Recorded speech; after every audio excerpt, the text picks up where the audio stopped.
Video games are works of art. This is a phrase that I'm confident everyone watching can agree with. This wasn't always the case. For years, courts did not give First Amendment protections to video games. Video games were viewed as no more than pinballs or card games. As video games evolved, artists were able to include more intricate art development. This includes more intricate 2D and 3D sprites, music scores, composition, and finally, philosophical topics. This all accumulated to Mortal Kombat's release in 1944, creating the Entertainment Software Rating Board, or ESRB. This all caused courts to start identifying video games as expressive works that can be protected by the First Amendment. Despite this, there was still debate on if video games were truly considered an art form. By the year 2007, we started getting games like Mass Effect and Halo 3 releasing. Despite being such a stacked year, one came out that truly redefined how we view gaming: Bioshock. With its rich and thought-provoking plot, Art Deco-inspired architecture, and superior sound design, Bioshock stood above the rest. Bioshock has inspired the video game industry since and shown the depths of creativity possible in a game. We know its legacy, but how did this game come to be? We start in 1999. Irrational Games released System Shock 2 to critical acclaim, and even received multiple Game of the Year awards. Despite this, the game barely sold at the time. This caused the pitch for the sequel to become near impossible. Irrational Games, led by Ken Levine, moved on to create different games like Freedom Force, Tribe's Vengeance, and SWAT 4. During this time, Levine still wanted to make a spiritual successor to System Shock 2. By 2002, 3 core concepts were decided on: protectors, harvesters, and drones carrying a valuable resource. With these concepts in mind, they created a small demo to pitch to publishers. This demo was a small room with green test tubes, medical supplies, and furniture. The mock story for this demo was the player would be a cult deprogrammer. The cult deprogrammer, named Carlos, would be hired by the senator to infiltrate a remote island. On this island is a religious cult that was holding the wealthy heiress. This cult would be performing genetic mutations on people and turning them into monsters. Publishers didn't care for this idea, but Irrational held on to the idea of genetic mutations. Morale at Irrational was at an all-time low. As a last-ditch effort, they reached out to a friend, Andrew Park. He came over and wrote an article about Irrational's efforts and posted it on GameSpot. This proved to be the right move to generate buzz around a spiritual successor to System Shock. A guy, Andrew Park, at the GameSpot at the time, who was a fan of System Shock 2, and a great guy, and I said, well, will you come out and look at this thing we're doing and write a story on it? And he's like, sure. And Andrew flew out, and we showed him what we had, which is this very, very rudimentary thing about an underwater base. And he wrote up an article and sort of featured as that this is the spiritual successor to System Shock 2. And the next day, the phone started ringing from publishers who now all of a sudden saw the article was getting all this pickup and all these comments, and people were excited. And that really, I think, put it over the top in terms of being able to sell it, even though it was not Bioshock at that point. It was called Bioshock, but it was not Bioshock. There would have been I don't think there would have been a game. We never would have sold it without Andrew coming out doing that. With the increased interest, the team at Irrational decided to keep trucking forward. By 2004, 2K decided to publish Irrational's next game, mainly due to the 3 core concepts. With a publisher backing their game, Ken Levine and his team started plucking away at their game's setting and story. They moved from an island to a World War II Nazi complex that was underwater. Scientists would have found the complex only to find part human, part monster experiments. These experiments would have formed a hierarchy with drones, predators, and soldiers. The drones would walk the hallways, eating, digesting, and then using human flesh to make genetic material. The predators would have betrayed the colony and wanted to eat the drones. The soldiers would guard the drones from the predators. All of this might sound familiar to the final game. Little sisters are drones, splicers are predators, and big daddies are soldiers. Players would try to take the genetic material from the drones in hopes of using it for upgrades. These upgrades were called plasmids. The genetic detail was known just as DNA at the time, but we know it to eventually be called Atom. You'd inject the DNA into your character and get bonuses to help with enemies and the environment. If enemies are weak to heat, the player could become immune to heat and turn up the thermostat. The player could also become immune to high temperatures or high winds. You would have a limited number of slots for plasmids, and only at special one-use machines could the player swap them out. The game would have 5 basic weapon classes, including pistols, shotguns, and rifles. As the game goes on, players would find upgrades that they could either use for their weapons or a camera-like equipment. The camera would allow the players to take photos of enemies that would give buffs when fighting them or expose weak points. If you're familiar with the end product of Bioshock, all of this should sound incredibly familiar. Despite the newfound cash from the publisher, the team at Irrational was running into their biggest issue.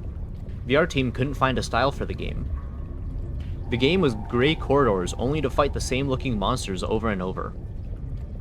There was a huge amount of friction between the art team and the design team that kept the two from collaborating. It wasn't until 2 newer hires, level artist Hoagie de la Plante and level designer Jean-Paul Le Breton, collaborated together to make what would become the Tea Garden area. Ken Levine was so impressed he showed their work off to the whole studio to support more collaboration. The friction didn't disappear, but both teams started to work together. With both teams working together, we can turn to the game's location. The team tried their best to remind people that the setting was underwater. When we first started talking about what the spiritual successor to System Shock 2 was going to be, Spaceship came up, but again, we wanted a limited environment. We didn't necessarily want to do Spaceship again. And our first actual exploration of this space was underwater, but ultimately ended up looking like a spaceship. It just happened to have a couple of seaweed fronds outside. And that started to push us towards what artistic statement that we wanted to make this look different, and what rules we were going to set for the world. How at every turn we were going to try to remind the player that they were in fact underwater and that this wasn't a spaceship. And how, With the team deciding the game would take place in a city, it turned to what style the location would be. Levine thought the idea of a cyberpunk style was overdone. It wasn't until his trip to Rockefeller that they decided on a style. it was going to Rockefeller Center and seeing the visual. So I told this story before, but my wife and I were in New York, and we went to Rockefeller Center, which was, if you go to Rockefeller Center, it basically looks exactly like Rapture. It's because every building, you're sort of encircled. It's this block in New York, or a couple of blocks in New York, where Radio City Music Hall is, and where 30 Rockefeller Plazas, where if you see that show 30 Rock, and the ice skating rink, and where they put the Christmas tree, and it's this very iconic location. But what's cool about it, it's all one, unlike the rest of the city. Everywhere you look, it's one architectural style. It's Art Deco, and it's very iconic Art Deco. And my wife and I were there, and we were sort of working on the game, and we didn't have a visual style. And all of a sudden, I started looking around, and I said, oh, this could be a visual for the game. Also, the geometry of it was actually quite conducive to making a video game, because it wasn't overly complicated geometry. Art Deco is quite bold and simple. Bold and geometric, and simple. And so my wife and I bought a couple of tourist cameras this was before iPhone cameras, Throwaway cameras, Yeah, throwaway cameras, those little Kodak things, and we just started photographing doorknobs and light fixtures, and just sort of developed the photos. Remember that? Brought them in and said, "Come to the office. Here's a stack of stuff. Here's a stack of photos. Take a look. I'll see you guys in a couple of years. Go make this." Both teams' collaboration also caused some of the best ideas for the game to be formed, like having the player be under mind control. Before they decided on "Would You Kindly," the first word would be Excelsior. Yeah, this is, I'm trying to recall some of this. So we had the idea, because we had the Andrew Ryan scene very early, and we knew sort of all the events that would happen. There were phrases before there was "Would You Kindly." The notion existed and what it meant and what it was, but we didn't actually have the phrase "Would You Kindly" until later, so we had a bunch of terms we threw in there.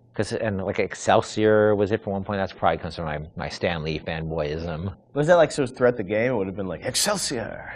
Just randomly There are some things when you're making games you just sort of throw in as we need Sounds something. cool We need Why don't something. you head over there, Excelsior? And then it sits there for a year. Right. And then all of a sudden you kind of forget it's not good, right? And then until somebody comes along and says, "Dude, Seriously?" Yeah. what, Or you meant Excelsior?" it to be like a stub-in. You never meant it to Yeah. actually gain traction, and then you're like, oh crap. When having to make a tagline for the game for its E3 2006 conference, Levine came up with "Would you kill people, even innocent people, to survive?"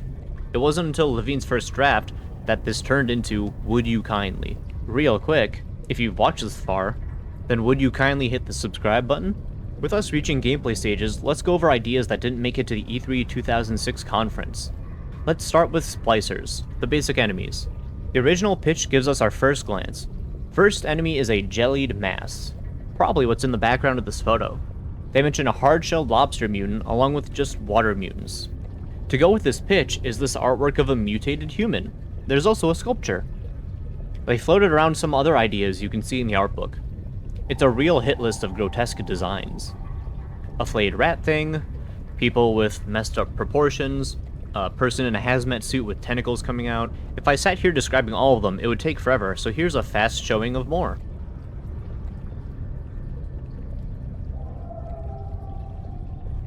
We now make our way to the first splicer that was actually created. His name is Stitchy. Thanks to the Bioshock collection, we can see him in the next few creations up close and personal. This guy was used in early gameplay demos, meaning he had voice lines, hit detection, and physics. Lead artist Robert Shaw says, "It took us that long to realize he wasn't a good model. This is probably the worst abortion that Irrational has ever made." Next up is the pre-Yam hand. You can see red vials near its crotch.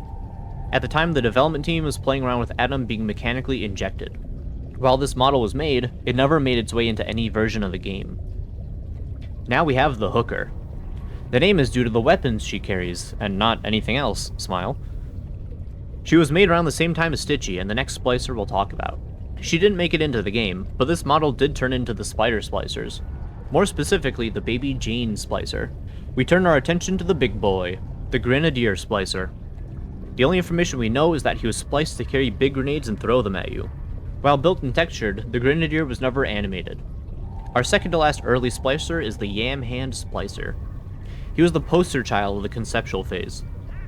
Lead artist Sean Robertson says, "As we trended more towards humanoids, the Scooby monsters got goofier and less scary. Our last one is the Missing Link. This is the last early splicer before the team decided to just make human splicers compared to big freaks." Sean Robertson referred to these models as Scooby-Doo monsters because they were too inhuman to invoke any empathy. Now let's move on to everyone's favorite characters, the Big Daddies. We start off with early designs. The diving suit style was immediate, but they needed to tweak it, primarily their hands and masks. My personal favorite is the Big Daddy in a wheelchair. Rapture was very inclusive. They eventually landed on the very first version of the Bouncer. This version was before the Little Sisters and had 2 flat-headed drills.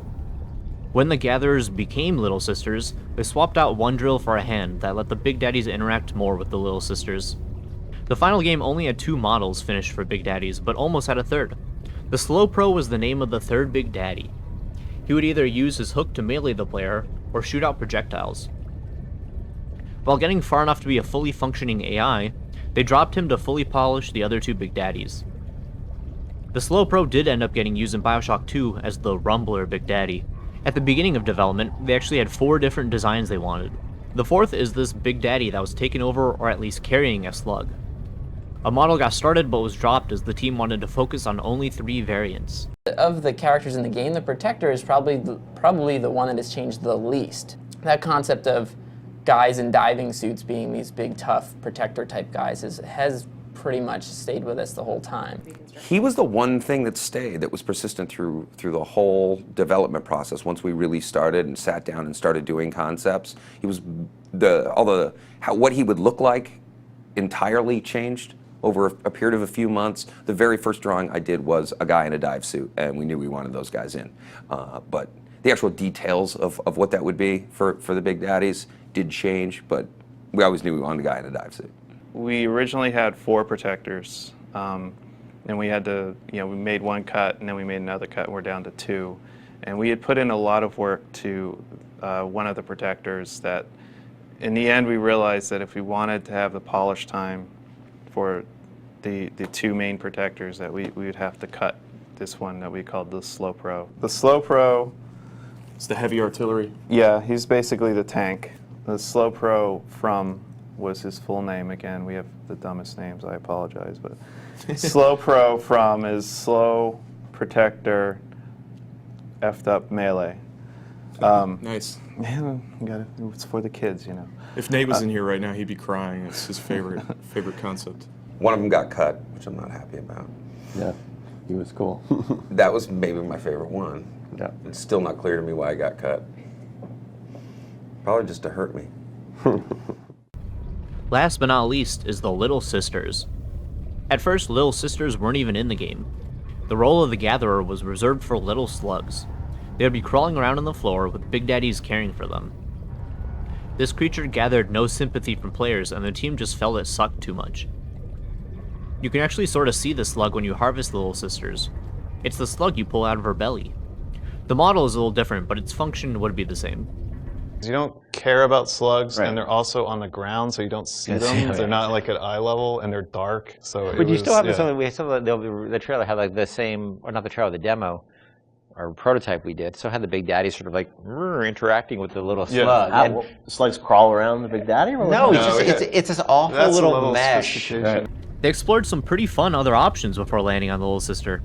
We've got a frog with a tube in its anus, a dog in a wheelchair, and this little squirrel dude. They started moving over to humans with this little dude before finally deciding on the Little Sister. They started off sickly and decrepit before the final design. They even thought of the idea of having the Little Sisters be robots. Originally, we had the whole ecology system, and the gatherers were actually not girls. They were these slugs, these little slugs that flew around, and if you got near them, they'd roll up and start clicking, and that's when the protector would come in and attack you. And we had the full animation for those guys were working fine, and you step back and it's like we want to build this relationship between the protectors and the gatherers, and nobody cares about a slug. It wasn't really much of a choice to whether or not you wanted to harvest them or not. It was just like, that's an ugly sea slug. I want to kill that little. Yeah. It was like you just wanted to stomp on them. Yeah. They were really nasty, and they just looked like things you squished. But it took us like a long time to find a gatherer that we liked. Yeah. Eventually, we started seeing that the more humanoid we got, the better it felt. And then Rob Waters, our in-house concept guy who worked on all of our stuff in recent years, drew this incredibly creepy looking little girl. And that was like, this is the way we've got to go. It's incredibly creepy, and it can be expressive. And one of the biggest problems with the slug back in the time was he had no appendages, he had no face, he had no eyes. Like you He had just no lower jaw even. yeah, you couldn't even. You had no idea what this thing was trying to communicate to you as a gamer. Now let's go through the 2006 E3 demo footage.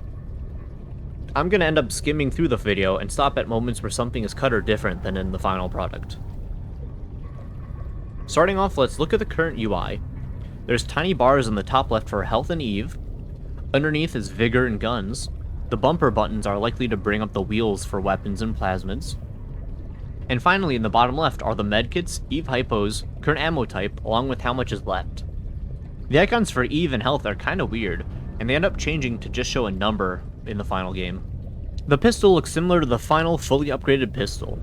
We skip ahead a little and see the Little Sister. She's missing her glowing eyes and looks more like a rescued version than one that would be with the Big Daddy. We walk into a nearby store and see a light switch. While I'm sure you can find this model somewhere in the game, you are not able to control in-game lighting like in this demo. After the player goes behind the counter, we get our first view of the looting UI. More importantly, we see Adam. At this point in development, normal money didn't exist. You'd use Adam as all forms of currency, buying ammo, turning on machines, and the usual buying plasmids and gene tonics. Next, we see our first plasmid, Speed Boost. It does exactly what you think it would. This plasmid got cut before release, but there's a gene tonic that lets your base speed move faster. We end up running into a security station. Here you'd be able to turn off or hack security to be on your side. This station gets removed in the final game for the turn off bots lever. The hacking also gets turned into just walking up to the security device and doing the pipe minigame. The player fights a splicer with the wrong bullets, and the splicer takes multiple hits. Unless you're playing on a higher difficulty, this wouldn't happen. I can't really make out the model of Splicer other than it being a spider one. We'll go over Splicer models that didn't make it later on. We skip ahead to finding a new plasmid. It's in a little pill looking box that doesn't make it into the final game. The plasmid doesn't either, by the way. This plasmid would force all splicers to attack whatever the player used the plasmid on. It ends up getting turned into Enrage and Security Bullseye. Afterwards, we see the quick menu for choosing ammo type. The player walks in the bathroom and we find a Plasma Quick. This was the early name of the gene bank. It would have let you buy and change plasmids and gene tonics. In the final game, it only lets you change gene tonics while the Gatherer's Garden is in charge of buying plasmids. In-universe, Rapture citizens would have been able to use the Plasma Quick to change their physical appearance. The final section of this demo takes place in a record shop. It's here we learn this demo takes place during the Sander Cohen section of the game. The player is supposed to grab a record containing a voice recording of Cohen admitting to getting a singer killed. While this audio diary is in the final game, the script was changed. The only other real differences are layout and execution in the final game. Our next footage is the Hunting the Big Daddy gameplay demo. This footage came out in September of 2006, roughly 4 months after the E3 2006 footage. The first thing of note is actually the biohazard symbol turning on these lights. Skipping ahead a bit, we see the little sister and the rosy Big Daddy. While the footage is pretty low quality, it looks like it's the same model as seen in the E3 2006 demo. Her voice is also less reverbed. Interestingly enough, we can actually see the player lean while watching the little sister. During the Big Daddy fight, the player uses the teleport plasmid. The way this plasmid would work is by placing a waypoint and then using the plasmid to teleport the player to the waypoint. This ended up getting cut from the final game. We see the gene banks are still called plasma quicks, and then we see the plasmid in Rage, but it's in the gun hand as opposed to the plasmid hand. Moving forward, we see the security system in the previous footage has been changed to the bot turn-off lever, like in the final product. Most of the rest of the footage is pretty much how it is in the final product. While it doesn't happen in this demo footage, the team at Irrational did have a big problem other times they did this demo. Hunting the Big Daddy, that demo was a huge moment, I think, in the game's kind of marketing campaign. And that really, I think, sold the tension of that battle. When you showed that, did the entire game feel like that, or was that really more of just like a vertical slice of what you wanted the game to feel like? That at that point was more what we wanted to feel like, because the Big Daddy was still had a lot of problems at that point. But we were confident we could do that. Like, we wanted to make sure that was an experience we could deliver on. And it was like it functioned, but it would do really weird things. Like, it had this tendency at the time to, if you did the wrong thing, that it would turn into basically a super ball and start like a tiny little super ball. The Big Daddy would go, turn to a super ball and start bouncing off the ceiling and walls like a million miles an hour. Do you remember why you did that, or what was going on? I'm sure it was some physics bug that And so that actually happened. Sometimes we were doing the demo, and Joe Falstick, who was the guy running the demo with me in Barcelona, was very good at making sure that he turned away from the Big Daddy. Like, oh yeah, I guess we killed the Big Daddy. He must be dying over there. That's all of the pre-release footage. Now let's go through everything else that got cut before release. First, let's finish up the rest of the enemies. First up is this enemy that people call the Atom Anomaly. I wasn't fully sure this was real, honestly. I did some digging and found the original image on Scott Sinclair's portfolio page. Scott Sinclair was an artist for Bioshock 1 and Infinite. This art piece is in the Bioshock 1 art section and labeled Pre-Pro Enemy Concept. Not much is known about this creature, but we do see a Big Daddy helmet and a Rosie gun. Next we've got the Savants. No art for this exists, and the only mention I could find was the devs talking about it in one video. The story evolved a lot over time. Like, originally, once we had this notion of that there was a genetic engineering experimentation going on in the world, we started thinking, what would that do? We started thinking, what would that do to this culture? And originally, we had this notion that the city was run by a series of what we called savants. We started out with this concept of savants that were like these genetically engineered characters that went so far they became sort of like brains in a jar kind of thing, and you were originally going to defeat a different savant on every level as you progress through the game, and it just, there were too many characters, they didn't make any sense, and it got really out of control, so we sort of pulled back from some of those ideas. Plus interacting with a guy in a jar isn't it was like, how are you going to have a boss fight with a guy in a jar? It was just a stupid idea, ultimately. Essentially, Futurama heads likely replacing the main villain for each section. Finally are the variants of the splicers that didn't make the final cut. The Baby Jane splicer had some different outfits and styles that didn't make it. You can also see her wearing different outfits in pre-release content. Here's a splicer called Ducky with the different public service positions like fireman and cop. Lastly is Mommy Dearest. Her dress gets used on corpses, and her hair/accessories are similar to the other female splicers.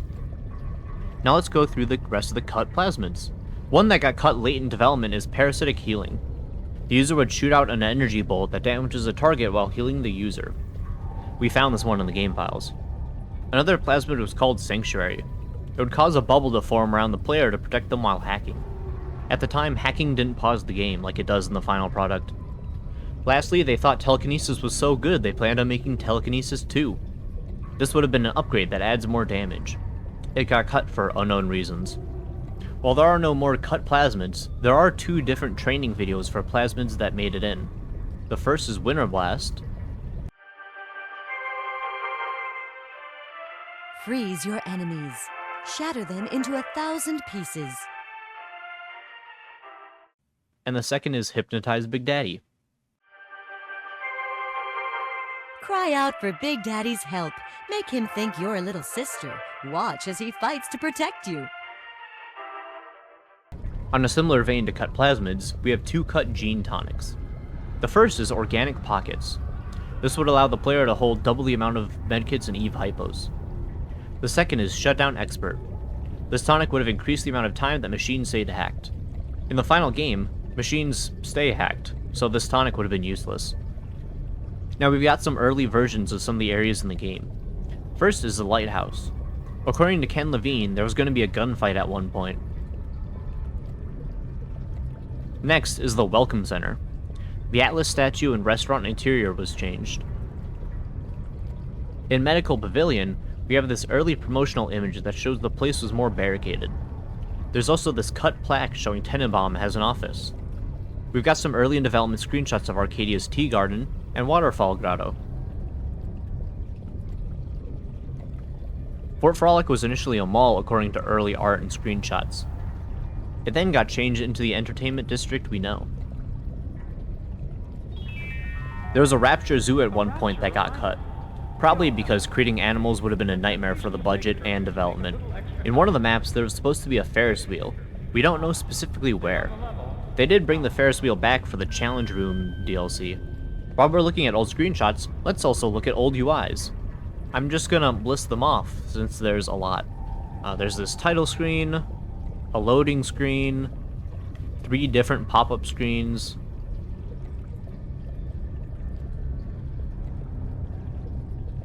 a pause screen, a couple hacking minigame screens, some health bar and ammo displays, and finally some photo research screens.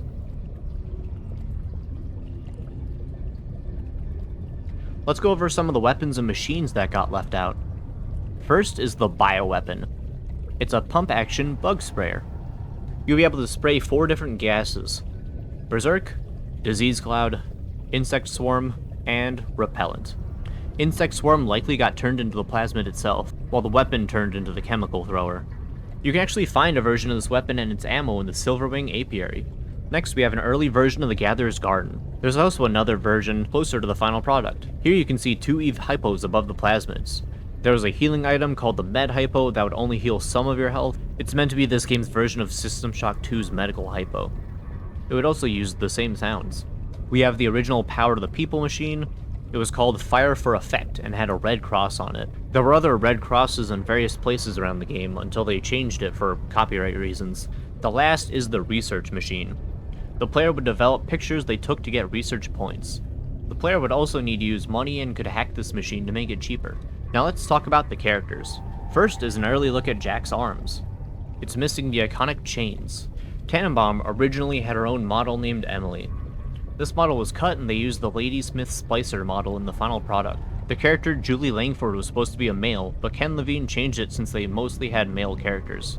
Finally, the pilot in the plane sequence had some dialogue that ended up getting cut. Well, we're almost at the end. We've got just 2 more things to talk about. The first is there was initially plans for only one ending. It was the publishers who wanted multiple endings. Since 2K let Ken and his team do whatever they wanted, Ken acquiesced to this request. There are things we think that we did that should have or shouldn't have been in the game. Like I was never a fan of having 2 endings, and I think that's what the publisher was asking you to sort of have a. That was the one thing that 2K, and they were very hands off. That was the one thing they insisted on, and it's not something I really thought was a good idea because they're still limited, even though they're multiple. They're still limited, and so that was something that we ended up doing. One of the endings was far better than the other one. I mean, there's no. It's clear that I was much more interested in the happier ending with the little sisters than I was with the nuclear submarine. That always struck me as a tension that was weird, but look, at the end of the day, they were putting up a lot of money, and so I can't really complain. They weren't dictatorial at all during the development, so that was the one thing, but. The last thing is a continuation of an idea mentioned earlier. We talked about the initial idea for plasmids where you could do something like increase the thermostat while using a plasmid to make yourself immune to heat. Well, it's similar to this other idea that they had that almost made it into the final product. It was called the atmospheric pressure system. The player would be able to change the air pressure between low, normal, and high. This would alter the dynamic lighting and fog effects of each level. Each pressure level would change and adjust enemy AI animations, vocalizations, appearance, speed, and vulnerabilities. As an example, flames would shoot farther under low pressure, and bullets were more likely to blow things up under high pressure. The developers felt this was difficult to convey and explain to the player, so it was mostly cut. The only instances of it are during the tree killing scene in Arcadia and as lighting for the Andrew Ryan sequence. There's also a bunch of cut gene tonics that would have worked with this mechanic. We now jump to January 2007, 7 months from release. The team at Irrational conducts a playtest that goes incredibly poorly. The players felt that the setting was too dark, they had no idea where to go, and they didn't trust Atlas, who at the time was voiced in a southern drawl, described as a lecherous Colonel Sanders. While disheartening, the team took this to heart and got right to work. They updated lighting, added a quest marker, and Ken Levine rewrote and hired a new voice actor for Atlas. You mentioned recasting Atlas, things like that, but was there a character that was the most challenging for you, Ken? Well, Atlas, because, he was basically written completely twice. That was very, very tough. And I was very happy about the original character, and I thought I'd really done something great. And then we showed it to people, and they just hated it, and they didn't trust him. And if they didn't trust him, we were screwed. Yeah. And so it was tough, because we, after having gone through all the recordings, actually, I had to let the actor go. It's no fault of his own, right? It was on us. He had invested in it, tell him that it wasn't going to happen, and rewrite it from scratch. That was hard, and that was tough. And then after I finished it, I had a debate with somebody on the team who felt the accent was really, really phony. And we had an English person on the team, and he felt the accent was really phony. So at the last minute, we basically ended up doing a focus test in Ireland. Right. Wow. To see if people bought the accent, because the actor playing Atlas was Irish, but he was from a different part of Ireland, so he was playing a different kind of Irish accent. Right. I don't think he was from Dublin, and Atlas sort of had a Dublin accent. And so at the last minute, I thought I was going to have to do it again. Oh, wow. And fortunately, the focus test came back, and people loved it. During this time, the team had been in crunch mode, and had just been given 3 extra months of development from the publisher. This extra time gave the team the chance to polish and give the game one more playtest. This section of the game for the playtest was the demo that would be released later. Players in this playtest felt they had no connection to Jack and just didn't care. At this point, the game started in the water after the plane crash. To fix this problem, they created the hijacking sequence that plays at the start of the game. This would allow the players to feel a connection to Jack along with showing the time period and even be used as a callback for the "Would you kindly reveal." So we had done a focus test, and we had it was one of the most depressing experiences of my life, because we were very close to being finished, and it was basically giving people what essentially became the demo, and people played it, and it was in Boston, and we were sort of behind these glass windows, all these sort of Boston guys, and like, this is a wicked piece of shit. They hated it, and they were making fun of it, and they were saying, it's like watching some guys from Guys and Dolls beating each other up, and it's the stupidest thing they've ever seen. And we thought we were in pretty good shape at that point. And I remember the focus test guy was like sort of like a doctor giving me the bad news. Sorry, Ken, you better get your affairs in order. Right. And we all came into work the next day, and we were like, what are we going to do? And we were all pretty depressed, but I think we started talking, and as we talked, we started thinking about, what are they saying to us? What are these people saying to us? We think there's something there. How are they missing it? And we decided that maybe they didn't understand who they were and who their role as a character, who their role in the world was, because the game at that point started with you in the ocean, floating in the ocean after the plane crash. And the crash still was in the fiction, it just wouldn't show. You just didn't see it, so you didn't have the voiceover saying, my parents always said I was going to do great things or whatever that. They didn't show the plane crash. We didn't establish a time period. Because the plane is critical to establishing. You're smoking a cigarette. It's very 1960s looking. All that stuff was established. It wasn't established. So we decided we had no time and no money so we sort of came up with a script. I wrote some lines, a line, I think. Nate, one of our artists, recorded the line. Steven and Sean and those guys got to work on building this very simple sequence, which was relatively simple sequence. And then the plane crash actually happens over the Bioshock logo we already had. But we wrote a radio play behind that with, altitude of the crash. And that, I think, set the emotional, and the people screaming in terror on the plane crash, that set the emotional tenor much better and explained who the player was. And all of a sudden, we released, then I think the next real encounter we had was people playing the demo, public encounter, and all of a sudden it was a very different experience. On August 21st, 2007, Bioshock releases to multiple perfect scores and earned many Game of the Year awards. It is widely considered to be one of the best games ever made, and a demonstration for video games being considered forms of art. 2 more sequels go on to be made, with a 4th game currently in development. Well, probably development hell, but you get the idea. Netflix is also working on producing a film that seems to be in development hell. Ken Levine and his team at Ghost Story Games are currently working on a spiritual successor, Judas. Now then, would you kindly subscribe to the channel, and check out my other video where I go over Bioshock Infinite's hellish development.